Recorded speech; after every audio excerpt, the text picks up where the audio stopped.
tricky time for them, really losing his temper. English premier লিগে সরাসরি ওঠার স্বপ্ন শেষ হয়ে গেছে শেফিল্ড ইউনাইটেডের। সোমবার রাতে ট্রাফ মুরে বার্নলির কাছে 2-1 গোলে হেরে চ্যাম্পিয়নশিপের শীর্ষ দুইয়ের বাইরে ছিটকে যায় হামজা চৌধুরীর দল। তবে ম্যাচ শেষে সবচেয়ে বড় আলোচনার বিষয় হয়ে উঠেছেন বাংলাদেশের জাতীয় দলের ফুটবল ইতিহাসের প্রথম প্রিমিয়ার লিগ খেলা ফুটবলার হামজা চৌধুরী। মাঠ ছাড়ার সময় তাকে ঘিরে ঘটে গেছে অপ্রীতিকর ঘটনা।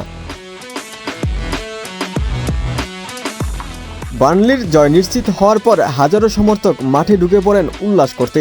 এই সময় হঠাৎ কয়েকজন দর্শক মাঠে থাকা শেফিল্ড খেলোয়াড়দের দিকে এগিয়ে আসেন। সেই তালিকায় ছিলেন হামজা চৌধুরীও। ক্যামেরায় দেখা যায় এক দর্শক তাকে উদ্দেশ্য করে কিছু বললে পাল্টা প্রতিক্রিয়া দেন হামজা। পরিস্থিতি উত্তপ্ত হয়ে ওঠে, এমনকি তাকে শারীরিকভাবে থামাতে বাধ্য হন নিরাপত্তা কর্মী ও ক্লাব কর্মকর্তারা। পরে পুলিশ এসে পরিস্থিতি নিয়ন্ত্রণে আনেন।